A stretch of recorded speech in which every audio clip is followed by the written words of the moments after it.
बिस्मिल्लाहिर्रहमानिर्रहीम। अस्सलाम वालेकुम नाजरीन। चीन और अमेरिका में एक नई जंग शुरू हो चुकी है और इसका नाम है पाबंदियों की जंग। अमेरिका देख रहा है कि अब वो चीन का मुकाबला नहीं कर सकता, तो वो आए रोज चीन पर नई नई पाबंदियां लगाता रहता है। आज उसने चीन पर नई पाबंदियां लगाई हैं। चीन ने ईरान के साथ एग्रीमेंट लॉन्च करके जो अमेरिका की ईरान पर पाबंदियां हैं उनकी धज्जियां उड़ाई हैं। फिर अमेरिकी कंपनियों ने अमेरिकी पाबंदियों की धज्जियां उड़ाई हैं और कहा है कि हम चीन के साथ बिजनेस कम नहीं बल्कि और ज्यादा करेंगे। और सबसे आखिर में आपको बताएंगे कि चीन ने भी अमेरिका पर पाबंदियां लगा दी हैं। तो डिटेल्स आपको बताते हैं। उससे पहले अगर अभी तक आपने हमारा चैनल सच टीवी सब्सक्राइब नहीं किया तो इसे अभी सब्सक्राइब करें और बेल आइकन पर क्लिक करें ताकि हमारी आने वाली वीडियोस आपको वक्त पर मिलती रहें। पहली खबर है अल जजीरा की। US bill would block defence firms from using Chinese rare earths. America bipartisan नामी एक बिल लेकर आ रहा है जो अमेरिका की असलहा बनाने वाली कंपनियों पर पाबंदी लगा देगा कि वो चीन से रेयर अर्थ्स ना खरीदें। रेयर अर्थ मिट्टी के अंदर मौजूद कुछ केमिकल मेटेलिक एलिमेंट्स होते हैं जो हथियार बनाने में इस्तेमाल होते हैं। चीन इस वक्त रेयर अर्थ फराहम करने वाला दुनिया का सबसे बड़ा मुल्क है और दुनिया में सबसे कम कीमत पर भी रेयर अर्थ को चीन ही सप्लाई करता है। पहले ये इंडस्ट्री अमेरिका के हाथों में हुआ करती थी और इवन के अमेरिकी कंपनियां जो असलहा बनाती हैं वो भी पेंटागन पर डिपेंडेंट होती थी। अब ये जो बिल आ रहा है, इस बिल के बाद अमेरिकी कंपनियां चीन से रेयर अर्थ्स नहीं खरीद सकेंगी और दोबारा से पेंटागन पर डिपेंडेंट हो जाएंगी। जितने भी स्ट्रेटेजिक मिनरल्स होंगे वो यूएस डिफेंस डिपार्टमेंट खुद इन कंपनियों को फराहम करेगा। रेयर अर्थ्स में 17 डिफरेंट टाइप्स के मेटल्स होते हैं जो वेपनरी में इस्तेमाल होते हैं, हथियारों में, बड़े हथियारों में, छोटे हथियारों में, यहाँ तक कि इलेक्ट्रिक व्हीकल्स में और इलेक्ट्रॉनिक्स में भी इस्तेमाल किए जाते हैं। और इसकी इंडस्ट्री सबसे पहले अमेरिका में लगी थी दूसरी जंग अजीम के बाद। चीन इस पर पिछले 30 सालों से काम कर रहा है और इस वक्त चीन इंटायर इंडस्ट्री को अपने कंट्रोल में ले चुका है। यानी अमेरिका चीन का मुकाबला करने में नाकाम हो चुका है, तो मुकाबला कैसे करना है? पाबंदियां लगाकर। अमेरिका आए रोज अमेरिकी कंपनियों पर पाबंदियां लगा रहा है कि वो चीन में काम नहीं कर सकती। चीनी कंपनियों पर पाबंदी लगा रहा है। अब आपके सामने याहू फाइनेंस की खबर रखते हैं। US companies plan to do more not less business in China. Ian Bremmer. एक तरफ अमेरिका चीन पर पाबंदियां लगा रहा है, दूसरी तरफ अमेरिकी कंपनियों का प्लान है कि वो चीन में अपना बिजनेस बढ़ाएंगी ना कि कम करेंगी। यूरेशिया ग्रुप के प्रेसिडेंट इयान ब्रेमर ने कहा है कि मेरी अक्सर अमेरिकी कंपनियों के एग्जीक्यूटिव से मुलाकातें होती रहती हैं, बातचीत होती रहती हैं।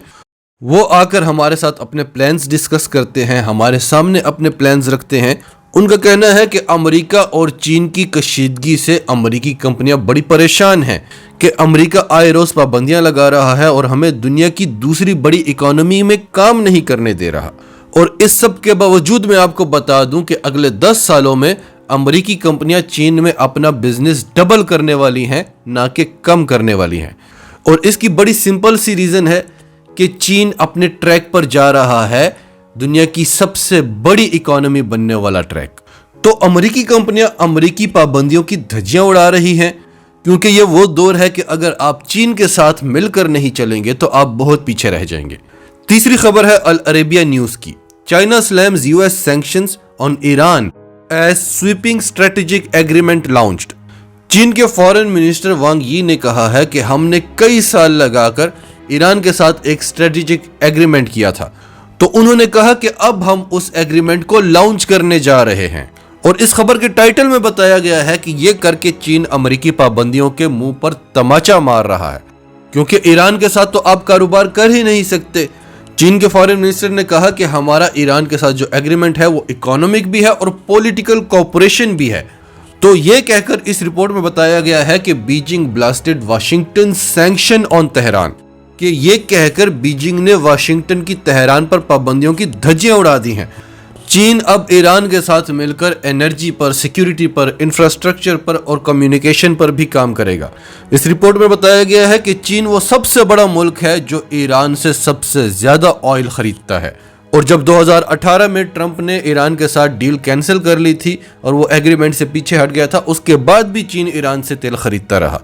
तब चीन ईरान से गैर कानूनी तरीके से तेल खरीदता था, यानी ऑफिशियल खरीदारी उसने बंद कर दी थी और मुख्तलिफ ममालिक से गुजरकर इल्लीगल तरीके से, इल्लीगल रास्तों से ईरान का तेल चीन पहुंचता था। और अब तो वो खुलकर ईरान का पार्टनर बन रहा है और अमेरिकी पाबंदियों को इनकार कर रहा है। अब आखिरी खबर है CNN की। The United States could lose all flights to China ahead of the Beijing Winter Olympics. America की बीजिंग आने वाली तमाम फ्लाइट्स कैंसिल हो सकती हैं बीजिंग विंटर ओलंपिक्स से पहले ही। वो क्यों हो सकती है? क्योंकि चीन ने अमेरिका को बताया है कि सिर्फ आप ही नहीं, पाबंदियां हम भी लगा सकते हैं। आप अकेली ताकत नहीं है दुनिया में, हम भी सुपर पावर हैं। हम आपको बार बार कहते हैं कि आप कौन होते हैं कि अपनी मर्जी से जिस पर चाहे पाबंदियां लगा दें। ये दुनिया आपके अकेले की मर्जी से तो नहीं चलनी। इस तरह की खबरें, इस तरह की रिपोर्ट्स कई बार हम आपके सामने रख चुके हैं। अब इस बार चीन ने क्या किया है? इस रिपोर्ट में बताया गया है कि बीजिंग की कोशिश है कि कोरोना वायरस इन्फेक्शन 2022 के विंटर ओलंपिक्स से पहले चीन में ना घुसे। 19 जनवरी के बाद जितनी भी फ्लाइट्स जा रही हैं बीजिंग को, उनमें से ज्यादातर कैंसिल हो चुकी हैं, और जो कैंसिल नहीं हुई बहुत ज्यादा चांसेस हैं कि वो सस्पेंड हो जाएं। और इस कैंसिलेशन और सस्पेंशन की वजह चाइनीज एविएशन रेगुलेशंस हैं। 4 फरवरी से ये गेम्स शुरू होनी है। चीन की सिविल एविएशन एडमिनिस्ट्रेशन ने सर्किट ब्रेकर नामी एक नया रूल बनाया है। इस रूल के मुताबिक अगर किसी फ्लाइट में से 5 या उससे ज्यादा पैसेंजर्स का टेस्ट पॉजिटिव निकल आता है तो वो फ्लाइट ऑटोमेटिकली कैंसिल हो जाएगी। और अगर 10 या उससे ज्यादा पैसेंजर्स का टेस्ट पॉजिटिव आता है तो वो फ्लाइट सस्पेंड हो जाएगी अननोन पीरियड के लिए।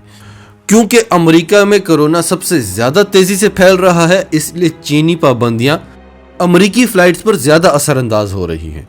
अब जाहिर है वो चीन है, पाकिस्तान तो नहीं है कि कोरोना आपके मुल्क में है लेकिन पाबंदियां आप पाकिस्तानी मुसाफिरों पर लगा देते हैं। वो चीन है, उसने कहा कि कोरोना आपके मुल्क में ज्यादा है तो पाबंदियां आप पर लगेंगी।